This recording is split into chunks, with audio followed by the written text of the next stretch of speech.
नमस्कार, news line में आपका स्वागत है। मैं हूं उदय सिन्हा।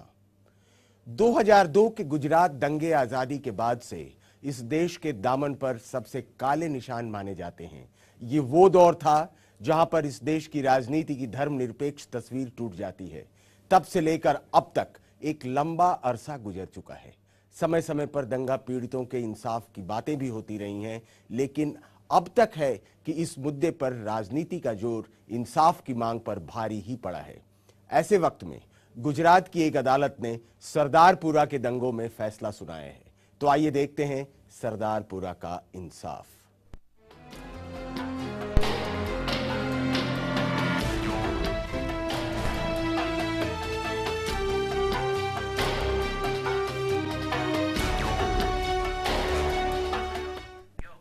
गुजरात के एक छोटे से कस्बे सरदारपुरा में दंगाइयों ने 33 लोगों को जिंदा जलाकर मार दिया। 9 साल की लंबी अदालती कार्रवाई के दौरान आखिरकार अदालत ने अपना फैसला सुनाया। अदालत ने 31 आरोपियों को आजीवन कारावास की सजा सुनाई है। इस दौरान कई आरोपियों को सबूत के अभाव में छोड़ भी दिया गया। पेश है हमारी खास रिपोर्ट।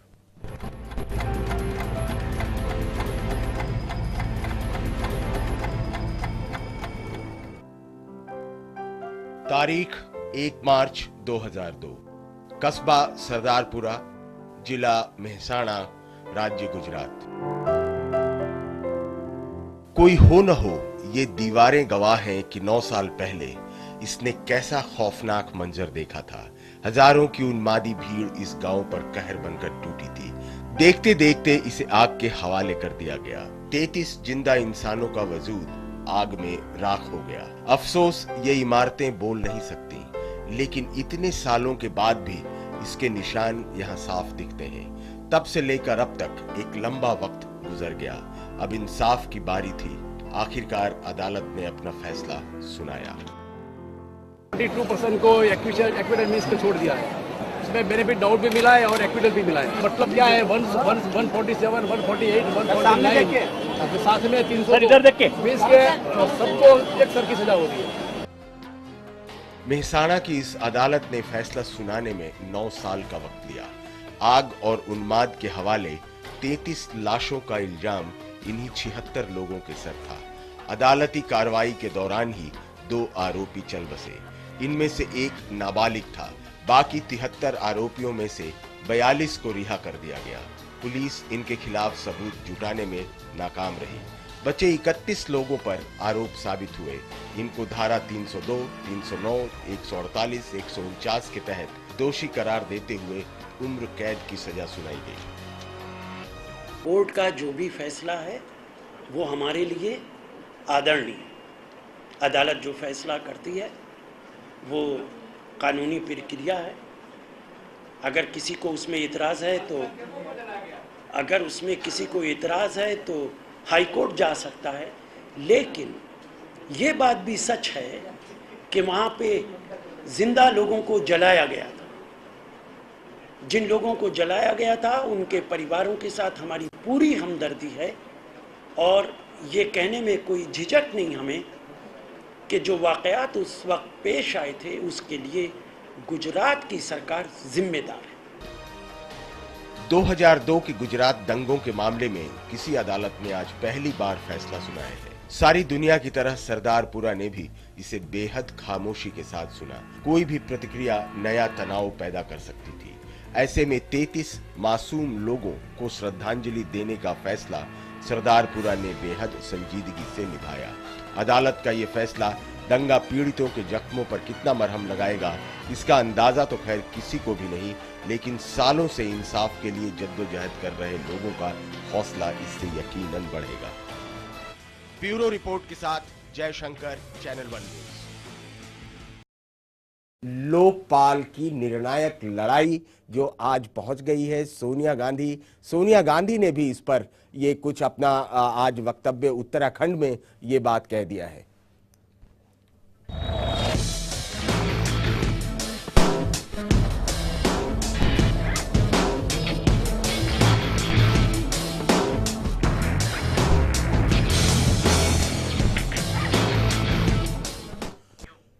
सोनिया गांधी जी को उत्तराखंड जाना था, वो उत्तराखंड नहीं गईं, लेकिन उन्होंने अपना वहां भाषण जरूर भेजा।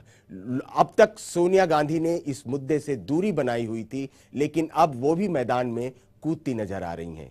उत्तराखंड की एक रेल परियोजना के उद्घाटन में वो गई तो नहीं, लेकिन उनका संदेश जरूर पहुंच गया। अब तक लोकपाल का मुद्दा सरकार और अन्ना के बीच ही अटका था। आमतौर पर सोनिया गांधी हर मामले में सरकार को सलाह देती हैं, लेकिन लोकपाल के मुद्दे पर उन्होंने शुरू से ही सम्मानजनक दूरी बनाई हुई थी। अब ये फासला भी दूर हो गया। सोनिया को उत्तराखंड में एक रेल परियोजना का उद्घाटन करना था। बीमारी की वजह से सोनिया तो नहीं आ पाई, लेकिन उनका भाषण वहां जरूर पहुंच गया। मजमून ये था कि भाषण से भ्रष्टाचार खत्म नहीं होता। हालांकि ये बात थोड़ी देर से समझ में आई कि उनके निशाने पर अन्ना हजारे थे। भ्रष्टाचार नहीं मिटेगा कि कोई ये सोचे कि हमारा और हमारे लोगों का भ्रष्टाचार बड़ा पवित्र काम है और दूसरों का भ्रष्टाचार है। आज बहुत कुछ यही हो रहा है। मैं पूछना चाहती हूँ ऐसे लोगों से कि आरटीआई कानून किसने बनाया, किसने लागू किया? आज के समय में सार्वजनिक जीवन में स्वच्छता और भ्रष्टाचार को खत्म करने का मुद्दा पहले किसने उठाया? मैं ये कह सकती हूँ कि हमने उठाया और खुद मैंने उठाया। जहाँ कहीं शिकायतें मिली, जांच पूरी करने से पहले हमने कार्रवाई की है। देखिए, मिसेस गांधी ने अपनी स्पीच में बहुत वाज़ेह कहा है कि लोकपाल बिल की सबसे पहले चिंता कांग्रेस पार्टी ने की। हम ही लोकपाल चाहते थे और हमारा कमिटमेंट है, सरकार का कमिटमेंट है कि लोकपाल सख्त से सख्त कानून बनना चाहिए और हम इसके अंदर यकीनन कामयाब होंगे कि विंटर सेशन के अंदर लोकपाल बिल इंट्रोड्यूस करेंगे और उम्मीद है कि वो पास हो। सोनिया का भाषण क्या था? लोकपाल की लकीर थी। लकीर के इस तरफ सरकारी प्रयासों को सोनिया ने खूब सराहा, जबकि लकीर की दूसरी तरफ अन्ना हजारे उनके निशाने पर थे। लोकपाल की लड़ाई में सोनिया के भी कूदने से मामला दिलचस्प हो गया है। अब तक अन्ना के निशाने पर प्रधानमंत्री मनमोहन सिंह और सरकार के मंत्री संतरी ही हुआ करते थे। अब उनकी जद में सोनिया भी हैं। ऐसे में अन्ना और विपक्ष ने सोनिया पर जवाबी हमला करने में देरी नहीं की। यूपीए की अध्यक्षा श्रीमती सोनिया गांधी जी ने ये कहा है कि भाषणों से भ्रष्टाचार दूर नहीं होगा। मुझे लगता है कि उन्होंने भारतीय जनता पार्टी का ही बयान पढ़ा है। भारतीय जनता पार्टी पहले ही कहती रही है कि कांग्रेस के अधिवेशन में भ्रष्टाचार के खिलाफ बोलने से, सिर्फ भाषण करने से भ्रष्टाचार खत्म होने वाला नहीं, बल्कि यूपीए चेयरपर्सन देश को ये बताएं कि भ्रष्टाचार के खिलाफ उन्होंने या उनकी सरकार ने, उनकी पार्टी ने कौन से कदम उठाए। अब तक अन्ना हजारे को दायरे में रहने की नसीहत सरकार के दूसरे दर्जे के नेताओं के खीसे से ही आती थी। अब कमान सोनिया ने अपने हाथों में ले ली है। ऐसे में लोकपाल की लड़ाई निर्णायक मोड़ पर पहुंचती नजर आ रही है। जाहिर तौर पर लोकपाल के लिए ये महत्वपूर्ण समय है। अन्ना एक बार पहले इसी मुद्दे पर सरकार को कमर तक झुका चुके हैं। ऐसे में सरकार इस बार अपनी पूरी ताकत के साथ मैदान में उतरती नजर आ रही है। ब्यूरो रिपोर्ट के साथ जयशंकर, चैनल 1 न्यूज। अन्ना हजारे ने भ्रष्टाचार के खिलाफ जो अलख जगाया वो काबिले तारीफ है और उसे उसी पर्सपेक्टिव में लिया जाना चाहिए। बहरहाल लोकपाल के मुद्दे पर सोनिया गांधी के कूदने से पूरा मामला दिलचस्प हो गया है। देखने वाली बात यह है कि आने वाले दिनों में दोनों पक्षों का रुख इस पर कैसा रहता है। दूसरी तरफ गुजरात के दंगे भारत के धर्मनिरपेक्ष इतिहास के सबसे बदनुमा दाग हैं। 9 साल के बाद ही सही, लेकिन अदालत के फैसले के बाद पूरे इंसाफ की उम्मीद बनती है। ऐसे में आइए हम आपको छोड़े जाते हैं दुष्यंत कुमार की एक गजल के साथ, लेकिन उसके पहले हम अपने दोनों अतिथियों का बहुत बहुत सम्मान करते हुए और उनसे कहते हैं बहुत बहुत शुक्रिया।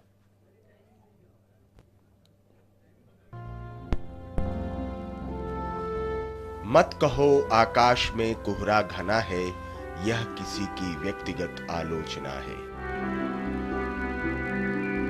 सूर्य हमने भी नहीं देखा सुबह से, क्या करोगे सूर्य का क्या देखना है।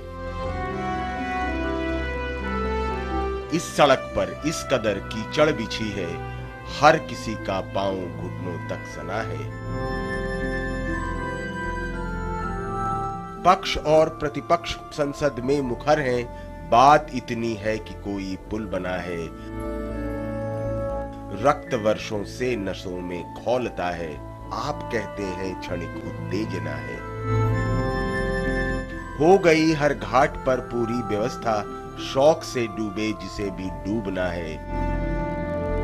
दोस्तों, अब मंच पर सुविधा नहीं है, आजकल नेपथ्य में संभावना है।